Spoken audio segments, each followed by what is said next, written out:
Apa sih yang kebayang saat kamu mendengar kata HIV/AIDS? Sebuah penyakit yang menyeramkan? Sebuah kutukan? Kondisi yang perlu disembunyikan karena merupakan sebuah aib? Terus gimana pandangan kamu soal orang dengan HIV/AIDS? Orang-orang yang perlu dihindari dan dikucilkan? Kalau iya, kamu mungkin telah terpengaruh sama stigma negatif terkait HIV/AIDS. Sadar atau tidak, stigma negatif seperti ini justru bisa memperburuk penanganan dan pencegahan HIV/AIDS loh. Karena berbagai pandangan negatif yang ditujukan terhadap isu HIV/AIDS, banyak orang yang menjadi enggan, takut, bahkan malu untuk sekedar melakukan konseling dan tes HIV.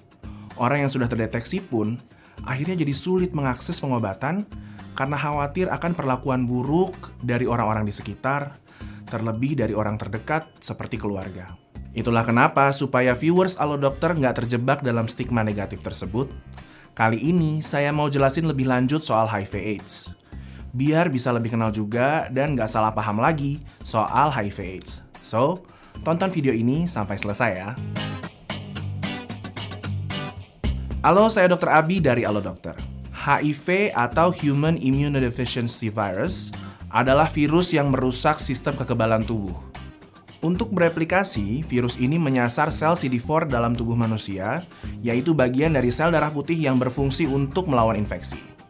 Semakin banyak virus HIV bereplikasi dalam tubuh, maka semakin sedikit jumlah sel CD4.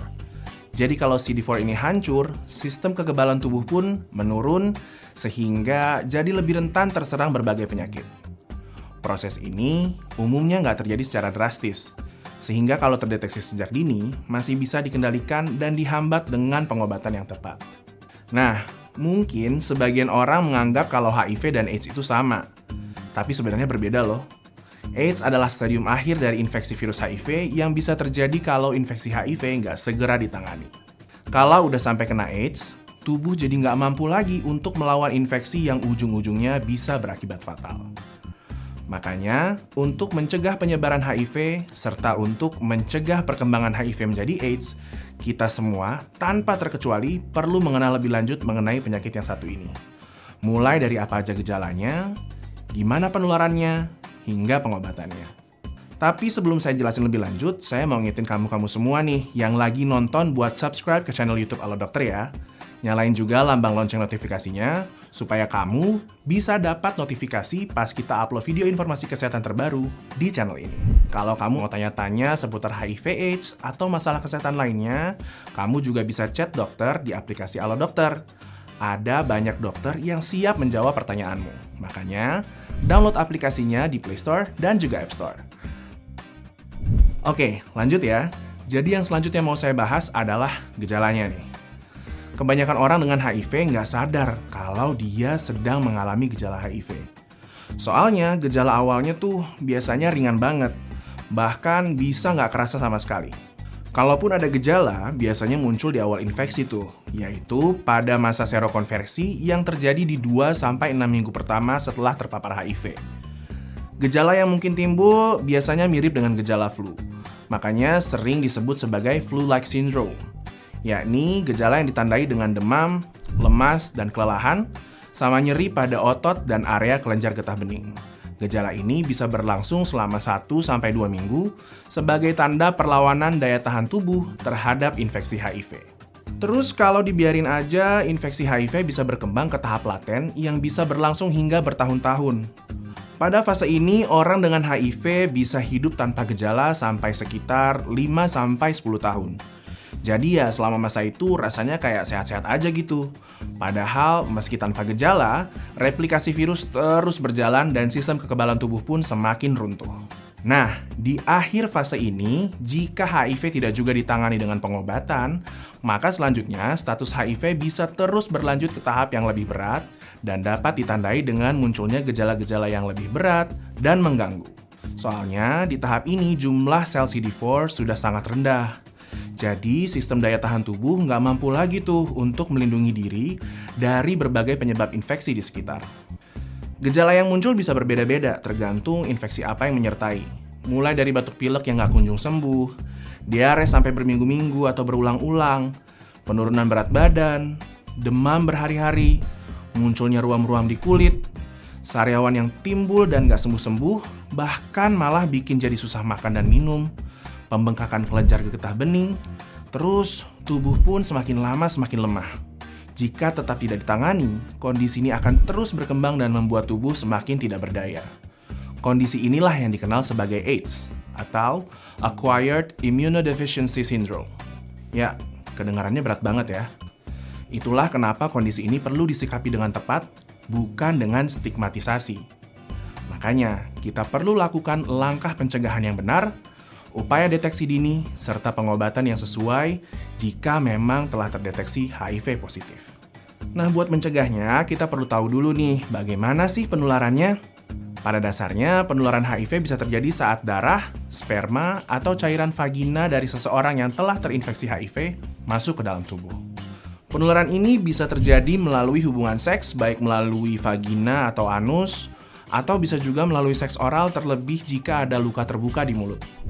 Selain itu, penularan juga bisa terjadi melalui penggunaan jarum suntik yang nggak steril, misalnya saat membuat tato yang nggak diperhatikan kesterilannya, atau menggunakan narkoba suntik yang bertukar pakai jarum. Nah, satu lagi nih, virus HIV juga bisa menular dari ibu hamil yang positif HIV dan belum menjalani pengobatan kepada bayinya baik dari dalam kandungan, melalui proses melahirkan, ataupun melalui air susu ibu saat proses menyusui. So, udah tahu kan apa aja cara penularannya? Mulai ada bayangan dong cara mencegah infeksi HIV ini? Tenang, supaya lebih jelas, saya akan lanjut jelasin beberapa langkah pencegahannya. Yang pertama, hindari berhubungan intim bergonta-ganti pasangan. Lebih baik setia sama satu pasangan aja. Terus, untuk mencegah penularan virus HIV, sebaiknya gunakan kondom saat berhubungan intim dengan pasangan. Terlebih kalau status HIV pasangan belum diketahui, atau kalau kamu memang memiliki pasangan yang merupakan seorang ODA. Kalau lagi jelasin begini, biasanya mulai nih muncul pertanyaan. Nah dok, berarti ODA nggak dianjurkan menikah dong? Apalagi merencanakan kehamilan ya? Eits, jangan salah. Dengan menjalani pengobatan dan kontrol kesehatan yang baik bersama dokter, ODA tetap bisa berkeluarga tanpa menularkan pasangan maupun keturunannya loh. Balik lagi soal pencegahan, kamu dianjurkan untuk selalu jalani pola hidup sehat dan hindari perilaku beresiko lainnya, seperti menggunakan narkoba suntik, memerhatikan sanitasi fasilitas layanan yang menggunakan jarum suntik, dan ada satu hal lagi nih yang penting dilakukan, yaitu jalani konseling dan tes HIV. Apalagi kalau kamu sebelumnya punya riwayat perilaku beresiko terhadap penularan HIV. Konseling dan tes HIV ini bermanfaat untuk mengedukasi dirimu tentang HIV dan AIDS sambil menilai apakah dirimu beresiko terhadap HIV. Selanjutnya, untuk memastikannya, kamu bisa menjalani testing yang akan membantu kamu untuk mendeteksi apakah benar terinfeksi HIV atau tidak. Kalau terdeteksi non-reaktif atau negatif, seenggaknya kamu jadi lebih bisa berperilaku lebih aman ke depannya. Kalaupun terdeteksi reaktif atau positif, kamu bisa segera ditangani sehingga terhindar dari AIDS dan berbagai komplikasi berbahaya lainnya. Makanya, sekali lagi saya tekankan, yuk stop stigma negatif terhadap HIV dan AIDS. Soalnya, lagi-lagi, stigma lah yang bikin orang jadi malu dan enggan untuk memeriksakan dirinya. Padahal, hal ini penting loh. Selain itu, kebanyakan orang juga ngerasanya nggak perlu melakukan tes ini karena merasa nggak ngalamin gejala apa-apa atau nggak pernah melakukan perilaku beresiko seperti yang saya jelaskan tadi. Terus yakin banget udah pasti negatif HIV, padahal kan belum pasti. Makanya, saya saranin buat semua yang nonton kali ini untuk jangan takut mengikuti tes HIV. Nggak usah khawatir, karena klinik atau laboratorium sudah sepatutnya menjaga kerahasiaan status kamu. Pertanyaan selanjutnya dok, kalau hasil tes HIV saya positif, gimana dong? Tenang, tarik napas dulu.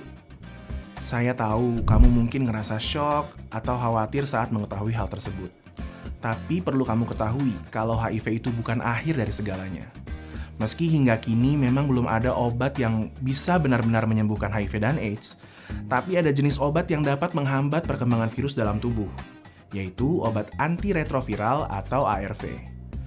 ARV bekerja dengan cara menghilangkan unsur yang dibutuhkan virus HIV untuk menggandakan diri atau bereplikasi dan mencegahnya menghancurkan sel CD4 yang seperti sudah saya jelaskan tadi berperan untuk melawan infeksi yang masuk ke dalam tubuh.